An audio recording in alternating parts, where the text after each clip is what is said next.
ধর্মনগর শহর কাঁপিয়ে জেলা শাসকের নিকট মনোনয়নপত্র জমা দিলেন জেলা পরিষদের বিজেপি মনোনীত প্রার্থীরা। মঙ্গলবার দুপুর 1টা নাগাদ উত্তর ত্রিপুরা জেলা শাসক দেবপ্রিয় বর্ধনের নিকট নিজেদের মনোনয়নপত্র দাখিল করেন উত্তর জেলা পরিষদের 17 জন প্রার্থীরা।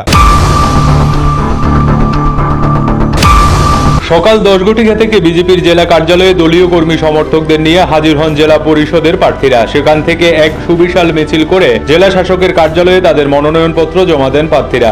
এতে উপস্থিত ছিলেন ধর্মনগরের বিধায়ক তথা রাজ্য বিধানসভার অধ্যক্ষ বিশ্ববন্ধু সেন, বিজেপির উত্তর জেলা সভাপতি কাজল দাস, পানিসাগর বিধানসভা কেন্দ্রের বিধায়ক বিনয় ভূষণ দাস সহ অনেকে। বিশেষ করে এদিন চুরাইবাড়ি থেকে 2 নম্বর এবং 4 নম্বর আসনের প্রার্থী মামনি রায় এবং বিশ্বজিৎ ঘোষ হাজারো কর্মী সমর্থকদের নিয়ে বাজি ফটকা ফাটিয়ে জেলা শাসক কার্যালয়ে এসে তাদের মনোনয়নপত্র দাখিল করেন।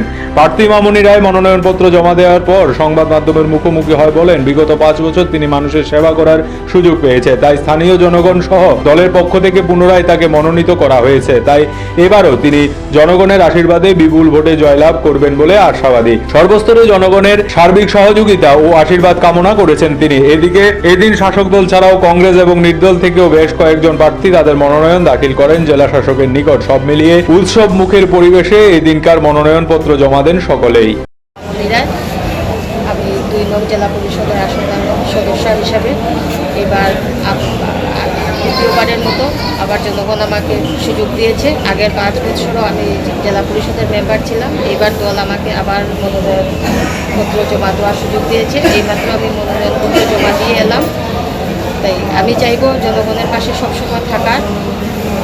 আর পাশাপাশি তো জনগণ দেখবে কে ভালো কাজ করছে না করছে, মোদী সরকার আমাদের জন্য কী কী সুযোগ সুবিধা সব কিছু দিয়েছে, সব কিছু বিবেচনা করেই জনগণ ভোটটা বিজেপিকে দেবে আমার মনে হয়। আজকে টোটাল 17 জন মনোনয়নপত্র জমা দিচ্ছি। জয় নিয়ে তো আমরা মোটামুটি ভালোই আশাবাদী। হচ্ছে চুরাইবাড়ি, বাগন, কদমতলা, কালাগাঙ্গের পাড়, এই 4টা নিয়েই আমার আসন। চোরাইবাড়ি প্রতিনিধির রিপোর্ট, এশিয়ান টাইমস।